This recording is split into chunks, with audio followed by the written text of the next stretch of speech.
Some phone calls seem harmless, but they mark the beginning of a calculated betrayal. I never imagined that a single ping on my phone screen would unravel into a meticulously planned setup that sent chills down my spine. A familiar voice rang out, sweet as honey but with a blade hidden beneath. "Hey sis, I just need a little favor." I should have known the moment they didn't say exactly what the favor was, but 10 years of being the good daughter blinded me. It wasn't the first time I helped, but never had I felt so much like a walking wallet. If only I had known what they were hiding, I wouldn't have sent the money so quickly. My name is Victoria Lane. I'm 34 years old, single, and currently the CEO of an organic food manufacturing company in Portland, Oregon. My job is so busy that I honestly can't remember the last time I went on vacation. My family lives in Seattle, and I've kept the habit of calling them on weekends, visiting occasionally, or sending some financial support to my parents, something I've done since I graduated college. One Wednesday morning, while I was reviewing reports to prepare for an investor meeting, my phone rang. It was Lily, my 27-year-old sister with 2 young kids, working part-time at a local bakery. I answered and put it on speaker while typing away. "Hey Vic, are you super busy? I have something urgent to tell you, but it's actually really exciting." I squinted at the screen and motioned to my assistant to wait outside the door. "Make it quick, I'm in the middle of work." "Okay, straight to the point. We're planning a huge surprise birthday party for Mom's 65th. Big, like extravagant. Everyone's pitching in to make it special. Are you in?" "Of course, it's Mom's birthday. I'll chip in. How much are we talking?" I replied, smiling a little, thinking it was just another family gathering like every other year. "We're thinking around $2,500 each. But if you could help a bit more, we could book an even better place. This resort is absolutely stunning." I froze. $2,500? That was more than 3 times what I'd ever spent on a vacation for myself. I frowned slightly but kept my tone light. "A resort? You mean a hotel party? Which resort?" "Don't worry, we've got it covered. Just send the money to Emma. Mom's gonna be so touched." Lily dodged the question with forced enthusiasm. A flicker of doubt crossed my mind, but I got swept back into the usual routine. "All right, I'll transfer it this afternoon. Just make sure to send me the details and schedule so I can plan ahead. Oh, and take the week off if you can, okay? We'll need you around during that time." "A week? Why so long?" "You know, some prep work, cleanup, helping out a bit. Plus, you could use the break. It's been ages since you went anywhere." Something didn't sit right. A birthday party that needed a full week off? But before I could question it, Lily brushed it off with a soft laugh and hung up after I promised to send the money. I couldn't focus the rest of the day. Even with deadlines looming, something about Lily's tone felt off. But just like all the other times, I pushed the feeling aside, opened my banking app and transferred $2,800 to Emma, our 30-year-old cousin who works as a preschool teacher and typically handles family event planning. Just a few seconds. One tap. One button. And I had handed over my money and time to a plan I knew nothing about. I didn't realize that transfer was my ticket to the most polished betrayal I've ever experienced. 3 weeks after Lily's call, I drove to Seattle for a family dinner, something I once saw as a warm tradition, though this time my gut was uneasy. My parents' cream-colored wooden house looked the same. The warm glow through the windows felt fake now, like a sweet coating hiding something far more sinister. As I stepped in, the noise from kids and the laughter from the dining room hit me. The smell of herb-roasted chicken and fresh apple pie filled the air. Everyone was there. My parents, Mr. and Mrs. Lane, my cousin Emma, 33, Lily and her kids, and even Aunt Jen, who rarely shows up. After a few polite greetings, I realized something was off. Everyone clearly knew something I didn't. There was this buzzing excitement in the air, side glances exchanged like secret messages. I sat down, eyes on Lily, silently asking for an explanation. She busied herself with the mashed potatoes, avoiding me. Just as I was piecing things together, Emma suddenly put her fork down and announced proudly, It's official! We got the tickets! Mom, pack something warm. Snowy mountains, here we come. The whole table erupted in cheers. My mom gasped with joy. My dad chuckled, already talking about ski rentals. Rachel showed off a resort catalog, and Emma went on about spas, hot springs, and cabins with fireplaces in the pines. I sat frozen. Wait, what resort? What's going on? I asked, trying to stay calm, but my voice trembled. The table fell dead silent. The laughter, the clinking cutlery, gone. My mom gently set down her glass, then turned to me with the syrupy tone I've always hated. Honey, we mean, all of us are spending a week at Silver Pines Mountain Lodge for Mom's birthday. I stared at them all. You booked the tickets, the resort, without telling me? Lily shrugged. We figured you already knew. I mean, you did send the money, right? I sat speechless. And I'm coming too? Lily laughed like I'd said something ridiculous. Well, actually, we were hoping you could help with something small while we're there. My eyes narrowed. What exactly? Emma cut in, voice sweet as syrup but sharp as glass. Watch the kids. Just for the week. You know Lily's got Gracie, I've got the twins, Ethan and Ellie, Rachel has Jimmy. You love the kids, right? I went numb. You're kidding me. The whole family goes on vacation and I'm invited as the babysitter? No one answered. No one laughed. Only expectant eyes stared at me, as if saying no was unimaginable. My mother spoke as if bestowing an honor. The kids adore you, Victoria. They always ask about you. You know I don't trust just anyone to watch them. And I don't deserve a break? I snapped, voice like a blade. I work too. I'm exhausted. Why does no one ever think maybe I also deserve a vacation? Lily smirked and tossed me a pitying glance. You don't even have a family. Just a job. Taking time off would just mean sitting alone in that boring high-rise apartment anyway.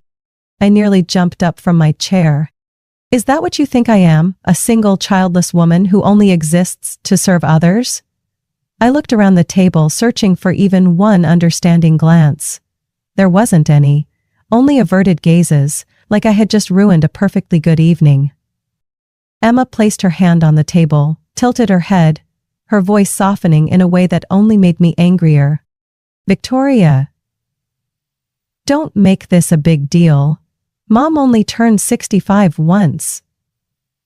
We're all incredibly busy. This is the only time the whole family can relax. Can't you help us just this one last time? One last time? Which last time are we talking about? My voice went cold. The time I skipped my summer break to stay home with Lily's feverish kid? Or when I canceled a business trip to help Emma after Ethan broke his arm? Or the dozens of weekends I gave up living my own life? The entire table went silent. This time, really silent. No one argued. No one apologized. They just stared at me like I was the selfish one. I pushed my chair back, stood up, heart pounding. Not a shadow. I'm not your free babysitter, and I'm not a walking bank either. I turned and walked out of the house. What was once called home now felt like a stage where I no longer had a role to play. Behind me, I heard my mother's voice, low and weary, like she was used to me always coming back. She's just upset. She always comes back. She always does. But this time, I didn't. And they had no idea they had just shattered something that could never be repaired. I left my parents' house feeling like someone had thrown a bucket of ice water straight into my face. No one came after me. No one tried to stop me. The door closed behind me like a period on a sentence no one wanted to admit had been written. The Seattle night was freezing, sharp gusts of wind slipping down my collar, but I didn't bother to pull it up. My heart felt frozen, not from the cold, but from the words I had just heard from my own family. You don't have a family. Taking time off would just mean lying alone in your boring high-rise apartment. Mom only trusts you to watch the kids, not strangers. Each word stabbed like a knife. And what hurt the most was that I was used to it. So used to it that I could no longer tell the difference between love and manipulation disguised as care. I drove back to my apartment in silence. No music, no radio. Just the wind howling outside and the dull hum of the engine, echoing like the slow rhythm of my heartbeat, drifting into emptiness. My apartment on the 18th floor in Portland greeted me with absolute silence. No crying kids. No one calling my name. No expectant looks waiting for me. For the first time, I realized that this quiet had been used by my family as a reason to belittle my life. I sat down on the sofa, still wearing my watch, eyes blankly staring out the window where city lights shimmered like floating fragments. Below, the cars kept moving as if nothing had happened, but inside me a tidal wave was building. I used to be proud of being the one everyone could rely on, the responsible big sister, the daughter who always shows up, the woman who sacrifices for family. I once thought that was trust, love, connection. But tonight, for the first time, I realized they didn't choose me because they loved me. They chose me because I always said yes, because I never said no. I closed my eyes, and like a reflex, memories came flooding back, painfully clear. I was 20, just starting my internship at a food company. Lily had just had her first baby. I canceled my first ever trip with friends just to watch baby Gracie so Lily could go grocery shopping. No one thanked me. Just a quick, "You're free anyway, we're swamped." At 26, while preparing a presentation for the company board, Rachel called. "Jimmy has a high fever, we need to take him to the ER, can you house sit?" I stayed up all night to finish my slides. But they didn't remember that. All they remembered was, Victoria is the best unpaid house sitter ever. At 31, I hit my first six-figure salary. I was thrilled and wanted to call Mom to share, but as soon as I started talking, she cut me off. "I'm exhausted. Jimmy just threw up and the smell's still lingering. Tell me later, okay?" That's when I learned. To them, I was always the available one, because I didn't have a husband or kids. No excuse valid enough to say no. A surge of rage rose in my throat. I stood up, opened my bookshelf, and pulled out old photo albums. Family pictures I always took from behind the camera. I was barely in any of them. Holidays, Christmases, Thanksgivings. In the photos, I was a blurry shadow in the background, or the one carrying plates, or calming a crying child. No one took pictures of me. No one asked if I was happy. No one noticed I took the last bus home while everyone toasted by the fireplace. I grabbed my phone, opened my messages, scrolled back through time. "Vic, can you watch the kids tonight? I have to work last minute." Lily. "Hey, our power's out, the kids are scared, can we crash at your place?" Emma. "Can you pick Jimmy up for me? I'm stuck." Rachel. I started typing a scathing reply, but then deleted it. I didn't need to lash out. I needed the truth. And the truth was, I only mattered when I did things for them. They didn't know how many promotions I turned down to stay close.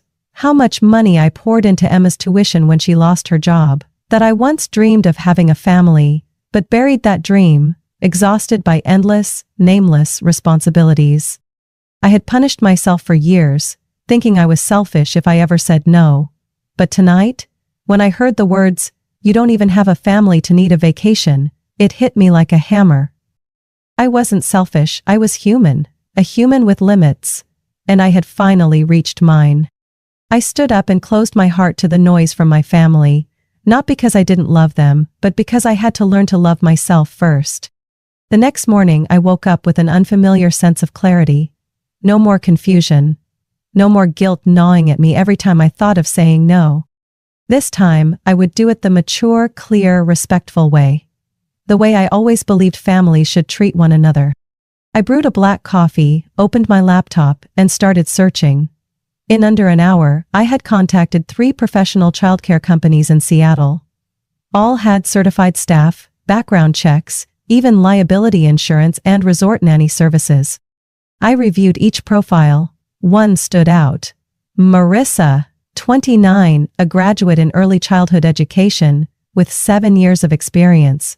She had previously worked at Yellowstone Resort, caring for children from large family groups.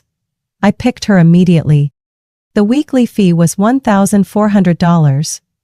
Cheap, compared to the money I had already sent that ungrateful bunch. I picked up the phone and dialed my mom. She answered on the third ring.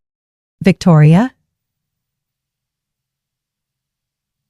Her voice was as gentle as ever, but I could sense hesitation, like she knew this wasn't just a casual weather check call.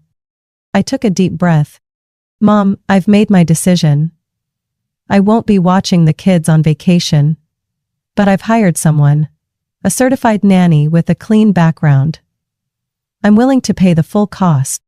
The line went quiet for 3 seconds. I counted every heartbeat. "Victoria!" Her voice dropped low, like she was speaking to a child who had just made a foolish mistake. "You know I can't relax letting a stranger watch my grandkids. They're used to you. They love you. I can't hand them over to someone who's not family. But you can't keep expecting me to sacrifice over and over just because I don't have a family of my own to use as an excuse." My voice lost its softness. It came out tight, each word like a compressed bullet. "You're overreacting. I'm just setting boundaries." I didn't even get to say more.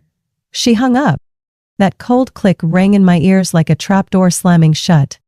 Not even 2 minutes later, my phone rang again. It was Lily. I still picked up. I still had patience. "What do you mean hiring a nanny? Are you trying to ruin the whole trip?" "I'm just finding a solution, a fair one, so everyone gets to relax, including me." "Fair? Don't throw that word around, Vic. You never understood what family even means. You've lived alone for too long. Guess you've gotten used to being selfish. Haven't you?" My heart ached. But I kept my voice steady. Selfish is expecting someone else to sacrifice without ever asking if they agree.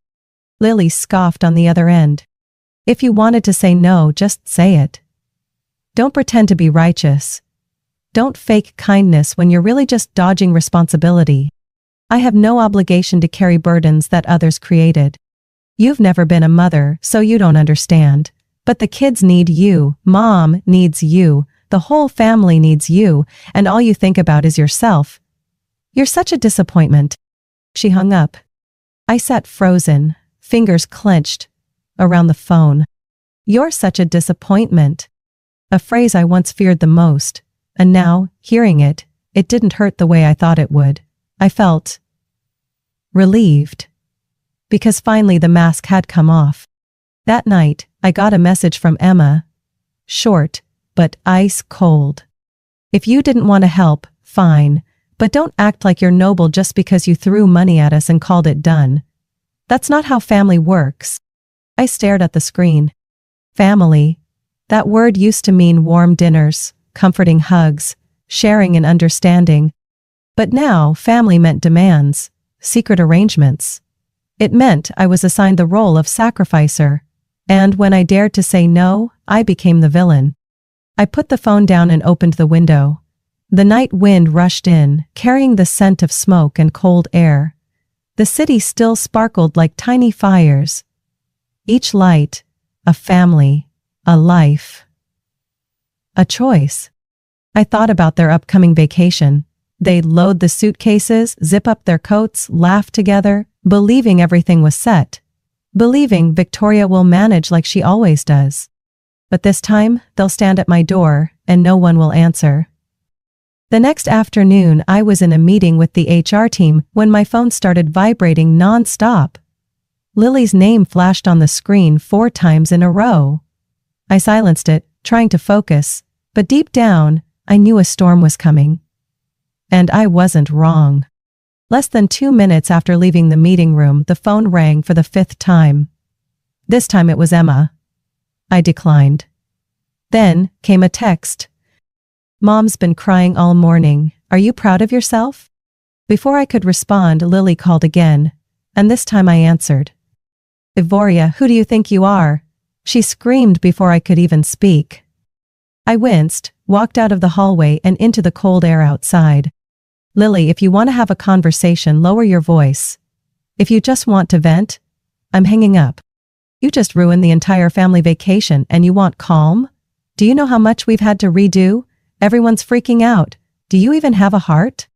I gripped the phone tighter, trying to keep my breathing even. I didn't ruin anything. I just refused to be forced into being the babysitter, and I offered a perfectly reasonable alternative. Not everyone has as much free time as you. We have husbands, kids, lives. You wouldn't understand. You live alone, you never have to think about anyone else. I bit my lip, blood rushing to my head. So, for the past 10 years, when I helped you, babysitting, lending money, canceling my own plans, was that not thinking about others? Lily laughed bitterly, her tone dripping with disdain. That was your duty. You're the oldest. You have no strings attached. You think we wanted to ask you? I almost laughed. She had just called my sacrifices a duty, as if I were a public utility, something to be used when convenient. If you call exploitation a duty, then I guess I'd been wrong to stay silent for so long. I hung up, boiling inside, but before I could even exhale, my phone lit up again, a barrage of messages like rapid fire. Emma, you once said you always put family first. You've gone back on your word. Rachel, remember last year when I watered your plants for a week? I never brought it up. Now you refuse to watch a few kids and just walk away like nothing happened. Aunt Jen, you've really hurt your mom. The whole family is disappointed in you. I read each line as if someone was squeezing my chest. The people I once thought were closest to me were now lining up to guilt trip me, twist the facts, and drag me down. I'm not ungrateful, but they've turned my kindness into a tool for control. The more I read, the clearer it became. They never saw me as an equal. They only cared when I was useful, when I was well-behaved, tolerant, and understanding, by their definition. The final message came from Mom. It wasn't long, but it was colder than the snow outside the window. I'm truly disappointed. You were always my pride. But this time, you've brought me shame. I collapsed onto the kitchen chair, the phone slipping from my hand like a foreign object. I brought her shame.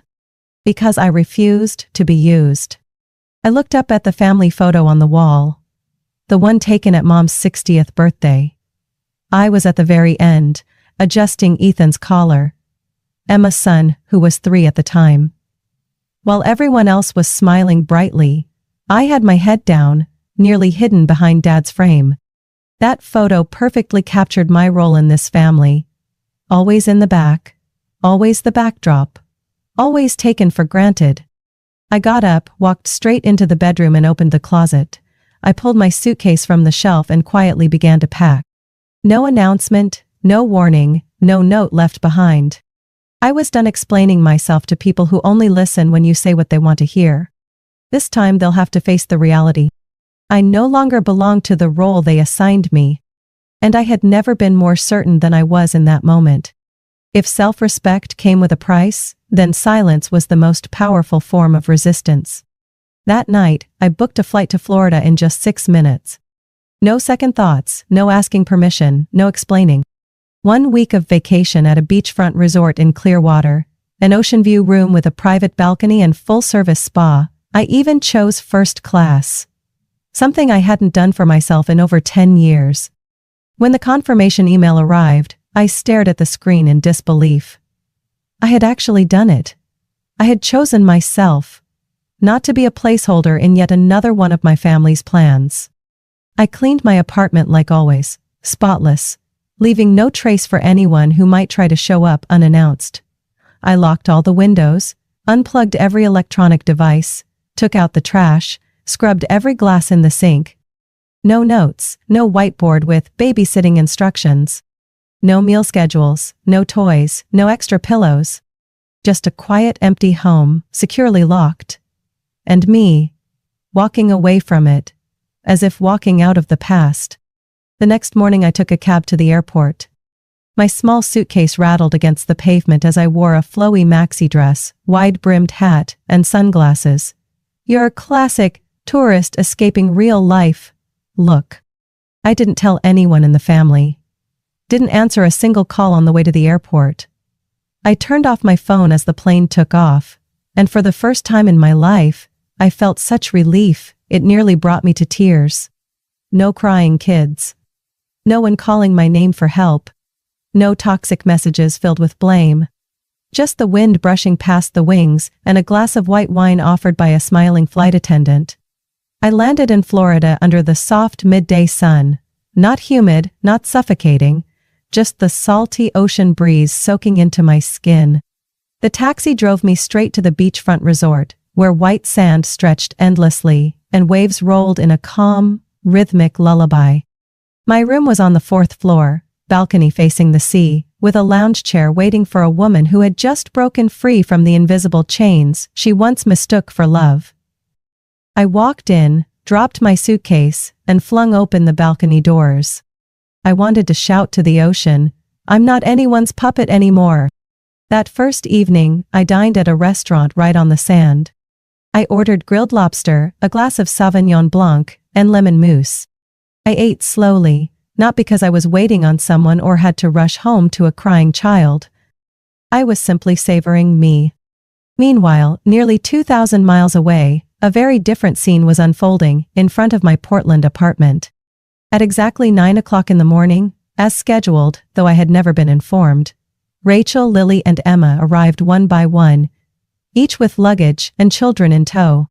5 kids under the age of 8 wailed from exhaustion after being up early and crammed into cars. Lily rang the bell, non-stop. Emma pounded the door like she meant to shatter the glass. Rachel started calling. 3 times, 5, then 8. No one answered. Messages followed.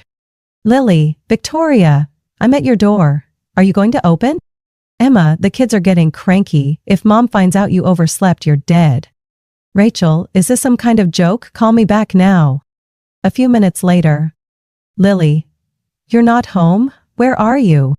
Emma, you said not babysitting, not vanishing.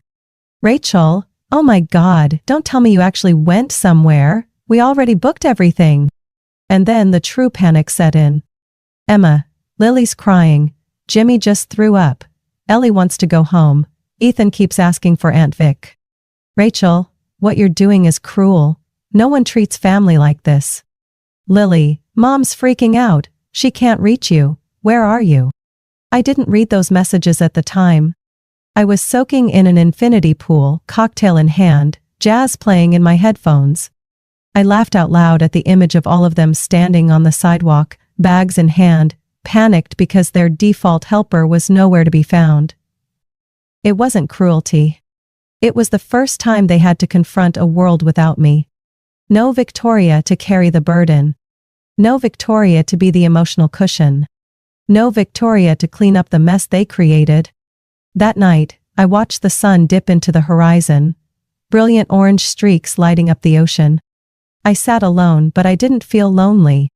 I felt free. For the first time in my life, I realized I didn't need anyone's permission to live by my own worth. I returned to Portland after a radiant week in Florida, sun-kissed and filled with a sense of freedom I'd never dared to imagine before. The apartment was exactly as I'd left it. Clean, quiet, and above all, mine. I didn't turn on my phone right away. I wanted to hold on to that peace just a little longer. At least until I unpacked. But that peace didn't last 20 minutes. A furious banging shook the door, each thud like a threat. I hadn't even made it to the hallway when I heard the lock turning. The door flew open. My mother, Helen Lane, marched in first, face flushed, followed by Lily and Emma, all three like a violent storm, searching for something to destroy. "Do you have any idea what the hell you did, Victoria?" Mom yelled before even noticing me standing frozen in the living room. I turned and asked coldly, "Did you just use the emergency key? You drove this whole family insane for an entire week. No calls, no answer, no door open. You left those kids out in the cold with bags and no warning." Emma stepped forward, pointing straight at me. "You ruined Mom's vacation. You disappeared without a word, and I had to deal with 5 kids." Lily broke out in stress rashes. Lily lunged forward, eyes burning. "Do you know how much we prepared? We booked tickets, packed everything, and what did you do? Vanish. Everything fell apart. Mike and John both bailed and I had to stay and watch the kids when I'm the one who needed a break. I stood in the center of the living room, arms crossed, face unreadable. They screamed like I was a criminal, like I had betrayed the nation. They didn't know, or refused to admit, that all I did was refuse to be exploited. And how many times before that did I sacrifice so you could rest? How many times did I cancel plans and take on responsibilities no one asked me if I agreed to? But you used to do it happily, Emma shot back. You used to say family is everything. I used to believe that, until I realized family only meant me serving while all of you gave the orders. My mother stepped up close, her eyes red. You made me cry. You disappointed me, Victoria. I looked straight into her eyes. You're disappointed because I dared to live for myself? Because I'm no longer a robot that says yes to everything? Then for the first time in my life, I'm proud to disappoint you. The air in the room turned to ice. Lily's jaw dropped. Emma clenched her fists. None of them could believe that I, the one who always kept silent, had just pushed back. I went on, voice steady. You're not mad because I disappeared. You're mad because I didn't follow the script. Because I didn't obediently sacrifice. You're not mad because I lacked responsibility. You're mad because I'm no longer your shared property. You talk like we've never done anything for you. Lily screamed. Remember who took you to the ER that year? Who helped you move? Yes, a few times, but have I ever not repaid you tenfold? When I lent you money to buy a car? When I watched your kids for a month so you could go back to school? When I paid Emma's tuition while she was unemployed? Or when I moved back into mom and dad's for 3 months just to take care of mom after surgery? How many of those do you even remember? The room fell into an uncomfortable silence. No one had an answer. No one could look me in the eye. I walked over, pulled the emergency key from the drawer, the one my mother used to keep, and held it up in front of her. From now on, this is no longer an open house. If you want to come in, knock. If you want to blame me, learn to listen first. And if you want to use someone, find someone else. My mother didn't take the key. She just looked at me. For the first time, not with disappointment, but shock. As if she were seeing a stranger. Emma pulled on her arm. Lily stepped back. All three walked out the door without another word, leaving behind a heavy, echoing silence. I shut the door, leaned against it, and exhaled. For the first time in my life, I didn't apologize after an argument. For the first time, I didn't cry. For the first time, I knew I had chosen right. I chose myself. 1 week after the day my mom and sisters barged into my home like they were catching a traitor in the act, I took the simplest, yet most quietly explosive action. I left the family group chat. No announcement. No explanation. No anger. Just a quiet exit from a space filled with demands, blame, and orders disguised as love. The moment I pressed leave group, I let out a breath like I had just unshackled years of chains. My phone was quieter than it had ever been. No more texts like, "Are you free, sis? Can you help me with this?" Or, "Mom says call her back now." My little apartment returned to being what it was meant to be. Peace. I hung a sign above my desk. I wasn't born to be the emergency brake in someone else's life. I started rebuilding my life from the smallest things. First, a cute tea mug with the word mine on it. I placed it on the kitchen shelf, only used it when I sat down to read in the morning. No one else could touch it. No more lipstick-stained cups left by uninvited guests helping themselves to my coffee. Then, I signed up for a book club at the corner cafe, one I'd passed by hundreds of times but never entered because I was babysitting for my sister, Mom needed me to come home, or Rachel asked me to house sit again. The first meeting was on a sunny Saturday morning. I arrived early, picked a seat by the window, ordered a latte and a croissant. No one knew me as the oldest sister. No one brought up Mom's birthday. No one asked, "So, when are you getting married?" Just people who loved books, silence, and personal space. And I felt at home. A week later, I got a promo email from a travel agency. Spring in Europe, 14 days. Paris, Florence, Vienna. Without thinking, I booked it. I didn't forward the itinerary to the family email.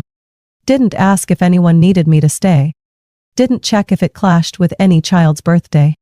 I looked in the mirror and said, I no longer live on standby. From now on, I follow my calendar. Each night, I came home and cooked for myself. Not for anyone else, not because someone asked me to, but because I wanted to care for myself the way I used to care for a family that never returned the favor. I learned to say no, a short word I once spent years avoiding. One time, Emma texted me privately, no apology, just, the kids keep asking about Aunt Vic. If you miss them, maybe you can video call? I stared at the message for 10 minutes, then I typed, I miss the kids, but I don't miss being treated like free childcare. No one replied. And I didn't wait. One afternoon in early April, while sipping tea on my balcony, I came across a Facebook post from Lily. Family is where you're always welcome, unless you refuse to sacrifice. It had dozens of sympathetic comments beneath it. I smiled. No bitterness. No resentment. Because now I understood. I didn't need to justify myself to people who had already cast me as the villain, simply for choosing myself. Compassion doesn't mean letting people walk all over your boundaries. And love is never about obligation. On a breezy evening, I wrote a letter. Never sent. Just a way to release everything I'd held in for so long. Old Victoria lived to be accepted. New Victoria lives to be herself. If one day family truly wants to understand me, they'll have to knock. And this time, I will hold the key. I folded the letter and tucked it into the drawer right next to my plane ticket to Paris. A new life was beginning. No one pulling strings behind the scenes. No more burden. Just me, a 34-year-old woman, finally drawing the line and holding it with everything she has. Victoria's story is a powerful reminder that kindness is not an obligation, and family ties shouldn't come at the cost of your self-worth.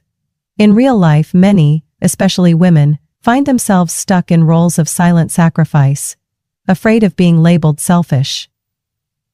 But self-respect is not ingratitude, and setting boundaries is one of the deepest forms of self-love. At some point we must choose, keep being the shadow, or step into the light and own our lives. What do you think about Victoria's decision? Was she too harsh? Or was it long overdue?